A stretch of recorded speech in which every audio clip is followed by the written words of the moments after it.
They moved the launch site. We're stuck here! We can make it.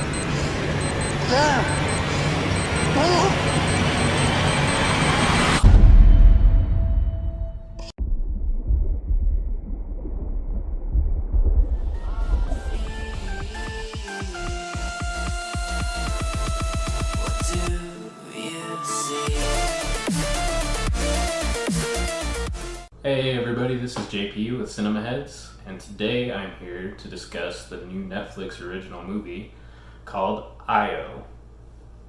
Now, for those of you who haven't heard of this movie, it has basically two actors in it, and they are Margaret Qualley and Anthony Mackie.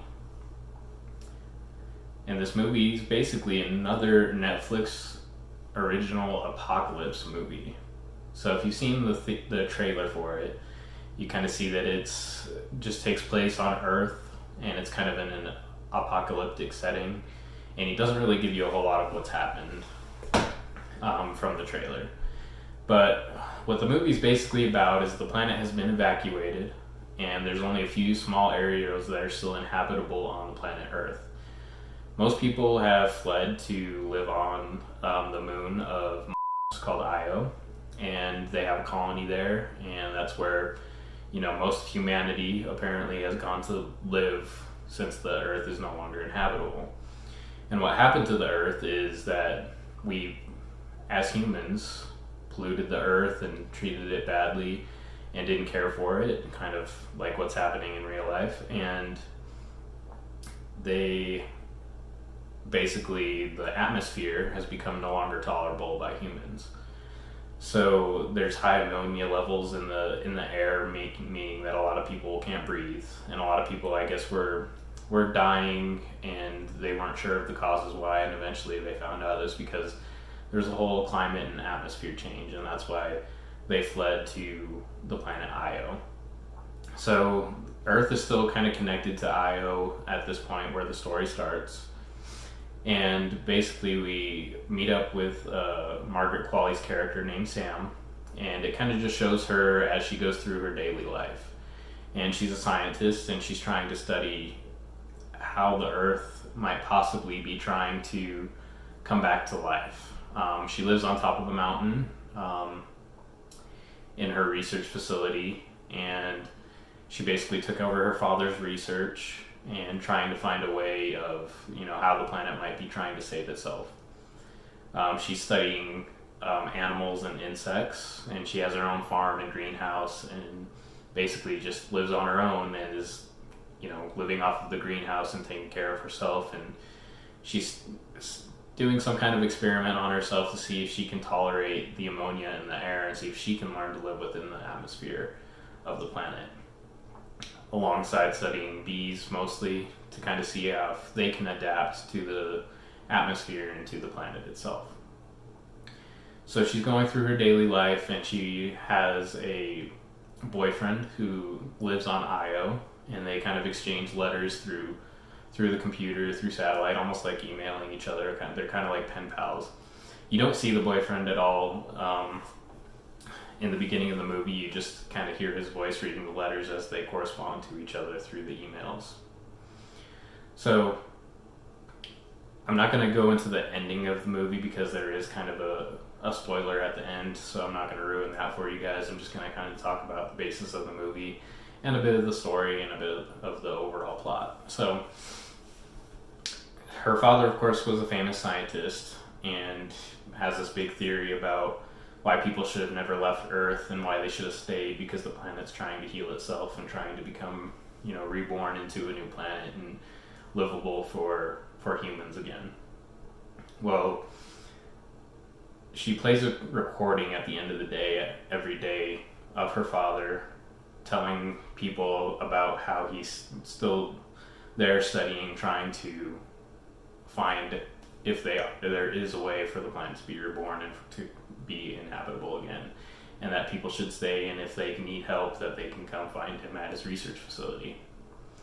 So she's out one day working, there's a giant storm, she comes home, it kind of destroys part of the house and part of the building, and some of the stuff that she uses to generate power and keep power going in her facility, stuff like that. And it comes to find out that the planet is getting more severe and more along in its how it is as far as the stages of inability to support life.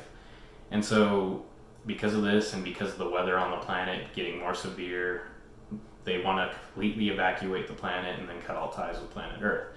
So it's the last chance for anybody to evacuate.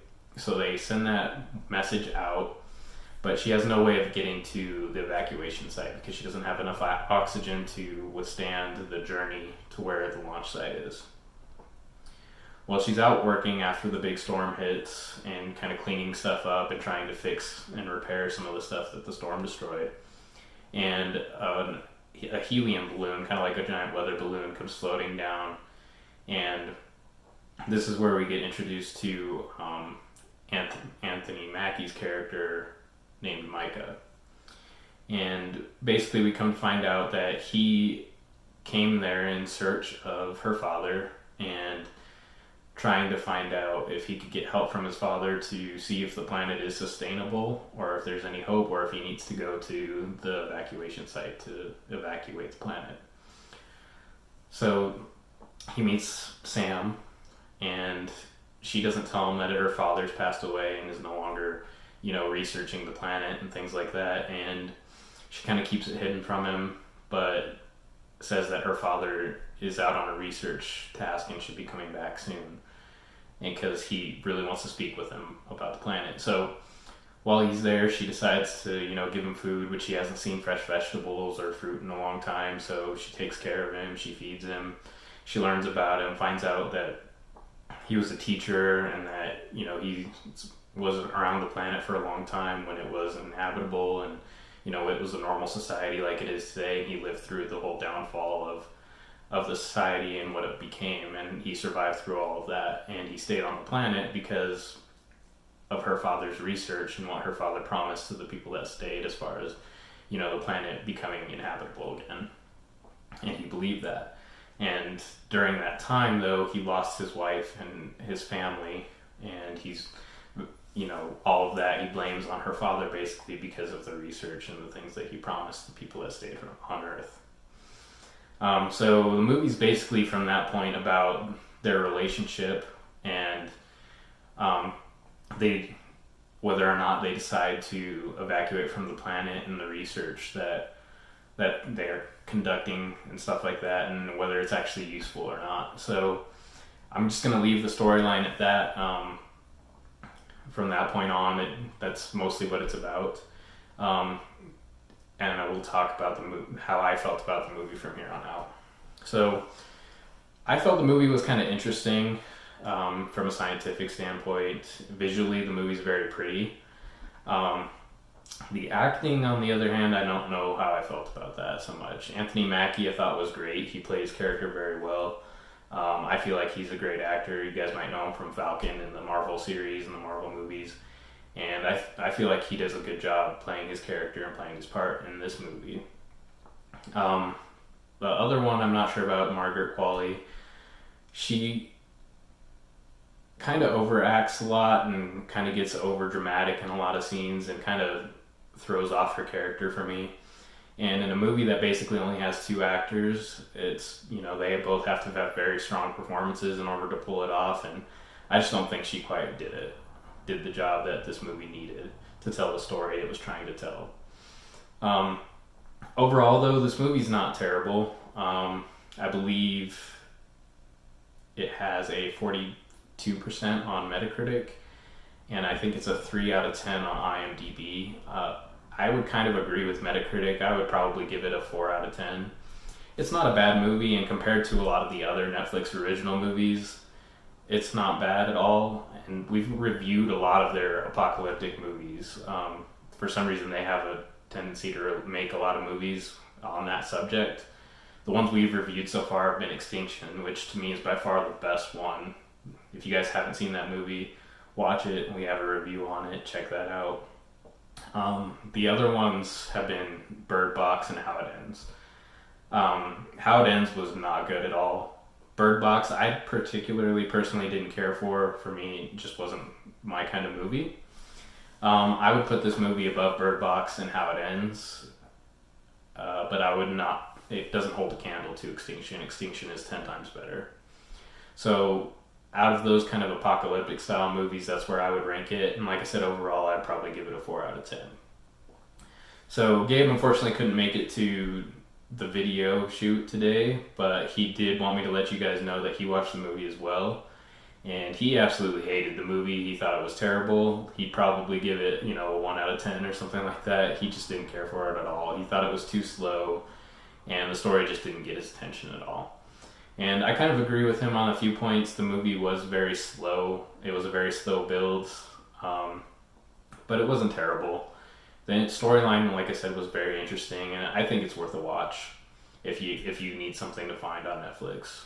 So that's it for me today, guys. If there's anything else that I missed, please let me know in the comments. But with that, thank you guys for all your support. Please subscribe. Please give us a like. Please do all that fun stuff for us. And again, thank you guys. You had just watched Cinema Heads. Now, if you want to continue to follow our diabolical plan to take over YouTube, you will hit that subscribe button. You will share this video. You will give us a thumbs up. And together, we can take over YouTube. Isn't that right, Mr. Fluffykins?